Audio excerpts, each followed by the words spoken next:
유대인의 삶과 철학 그 내면의 지혜인 탈무드를 들어보겠습니다. 사람은 모두 6가지 기관을 가지고 있다. 그중 3가지는 사람이 통제할 수 있지만 나머지 3은 사람이 통제할 수 없다. 우리가 통제할 수 있는 기관은 입과 손 그리고 발이다. 입은 우리의 마음에 따라 책을 읽거나 긍정의 말, 부정의 말 등 온갖 표현을 할 수 있다. 손과 발로는 선행을 할 수도 있지만 도둑질, 살인 등 악행도 저지를 수 있다. 우리가 통제할 수 없는 3가지 기관은 눈, 코, 귀이며 이 3가지 기관 때문에 사람은 원하지 않아도 사물을 보고 소리를 듣고 냄새를 맡는다. 악의 충동은 처음에는 길 가는 나그네 같다가도 점차 세입자가 되고 나중에는 집주인 행세를 한다. 처음에는 인간에게 사소한 잘못을 저지르게 하다가 그 다음에는 조금 더 큰 잘못을 하도록 부추기고 나중에는 죄를 저지르도록 유혹한다. 사악한 사람은 마음의 지배를 받지만 정직한 사람은 자신의 마음을 지배한다. 인간의 품성은 자신의 욕망이 만들어낸다. 인간은 원하기만 하면 자신에게 주어진 기회를 활용할 수 있지만 항상 그렇게 해서는 안 된다. 악의 충동은 시도 때도 없이 우리를 유혹하기 때문이다. 그러니 유혹에 져서 실패한 자는 모든 일을 스스로 책임져야 한다. 상대방의 성격은 3가지 모습을 보면 파악할 수 있다. 술 마시는 방식, 돈 쓰는 방식, 그리고 화내는 모습이다. 사람은 4가지 성격으로 나뉜다. 쉽게 화내고 쉽게 푸는 사람은 얻는 것과 잃는 것이 비슷하다. 잘 화내지 않고 잘 풀지도 않는 사람은 잃는 것과 얻는 것이 비슷하다. 잘 화내지 않고 잘 푸는 사람은 성인 같은 사람이다. 쉽게 화내고 쉽게 풀지 않는 사람은 악인 같은 사람이다. 지혜로운 사람이란 모든 이에게 가르침을 주는 겸손한 사람이다. 지혜로운 사람은 자신보다 더 못한 사람일지라도 함부로 대하지 않는다. 지혜로운 사람은 친구가 말하는 중간에 끼어들지 않는다. 지혜로운 사람은 남의 질문에 서둘러 대답하지 않는다. 지혜로운 사람은 핵심을 물어보고 문제의 요점을 정확히 짚어낸다. 지혜로운 사람은 들어본 적 없는 일에 대해서는 모른다고 솔직히 말한다. 내일의 일을 미리 걱정하지 말라. 내일 당신에게 어떤 일이 일어날지 아무도 모른다. 내일은 돌아오지만 당신은 영원히 살 수 없으니 당신이 속하지 않는 세상을 위해 걱정하지 말라. 당신을 의심하는 사람과 의논하지 말고 당신을 시기하는 사람에게 당신 계획을 말하지 말라. 자기 자신의 경험과 내면의 소리를 잘 들어라. 그보다 믿음직한 조언자는 없다. 오만한 사람, 잘난 체하는 사람은 자신의 가족한테서도 환영받지 못한다. 처음에는 모두 그의 말에 귀를 기울이나 시간이 지날수록 조금씩 그의 곁에서 멀어져 간다.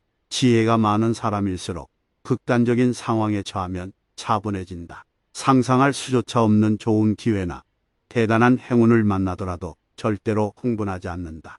커다란 불행과 시련이 닥쳐와도 놀라거나 두려워하지 않고 묵묵히 견뎌낸다. 친구를 사귈 때 너무 빨리 그를 믿지 말고 먼저 그를 관찰해보라.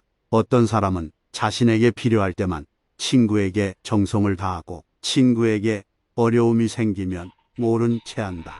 어떤 친구는 적의 편에 서서 이간질을 하고 공공연히 싸움을 부추겨 당신을 모욕한다. 어떤 친구는 당신의 큰 도움을 받고 나서도 정작 어려운 일이 생겨 그를 찾으면 보이지 않는다. 당신의 라이벌과 일정한 거리를 유지해야 하며 친구와의 금전적 관계에는 약간의 경계심을 가져야 한다. 다른 사람에게 도움을 준 뒤 그 일을 자꾸 언급하지 말라. 당신이 한 말은 행동으로 옮겨라.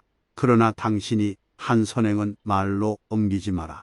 인간의 육체는 마음에 좌우되고 있다. 마음은 보고, 듣고, 걷고, 서고, 기뻐하고, 슬퍼하고, 두려워하고, 사랑하고, 미워하고, 탐구하고, 반성한다. 세상에서 가장 강한 인간은 자신의 마음을 조절할 수 있는 자이다. 누구를 비난해야 한다면 초점을 그에게만 맞추도록 하라. 누구를 비난하면서 그의 가족이나 친척, 종교에 대해서까지 험담을 해서는 안 된다. 한 사람을 비난하면서 여러 사람을 기분 나쁘게 하지 마라. 다른 사람들로부터 원한을 사면서까지 누구를 돕지 않도록 조심하라. 그로 인한 마음이 상한 사람들은 절대로 그 사실을 잊지 않을 뿐만 아니라 자기가 입은 피해는 부풀려서 말한다. 반면 도움을 받은 사람은 그 사실을 잊어버리거나 별것 아닌 것으로 생각한다. 그러므로 특별한 경우를 제외하고 얻는 것보다 잃는 것이 훨씬 더 많다. 이론과 실천의 차이는 하늘과 땅만큼 크다. 너무나 많은 사람이 이론은 잘 알면서도 막상 그것을 실천하려고 하면 망설이기 일쑤다. 마치 보물을 금고에 잔뜩 넣어두고 한 번도 꺼내 쓰지 못하는 것과 같다. 남을 헐뜯는 것은 살인보다 위험하다. 살인은 한 사람만 죽이지만 험담은 세 사람을 죽인다. 험담을 한 자와 그 험담을 막지 않고 들은 자, 또 이 험담으로 피해를 보는 자가 그들이다. 그러니 이웃의 명예를 자신의 명예처럼 소중히 여겨야 하며 이웃을 비방하려는 생각조차 하지 말아야 한다. 가족에게든 지인에게든 남의 비밀을 옮기지 마라. 침묵하는 것이 죄가 되지 않는다면 들은 말을 누설하지 마라. 당신이 남의 은밀한 이야기를 옮기면 사람들은 당신을 경계할 것이며 경우에 따라서는 미워할 것이다. 어떤 말을 듣거든 마음속에 묻어버려라. 그 말이 흘러나올 리 없으니 걱정할 필요가 없다. 어리석은 자는 마음속에 비밀을 품고 있으면 그것을 털어놓고 싶어 안달복달한다. 아버지가 화내고 비난을 하면 자식은 주눅이 들어 어쩔 줄 몰라 한다. 부모가 아이를 비난을 하는 것은 누워서 침뱉기처럼 자기 자신에게 되돌아온다. 바른 행동을 하는 내 아이를 보고 세상에서 가장 기뻐할 사람도, 비뚤어진 아이를 보고 가장 가슴 아파할 사람도 부모이다.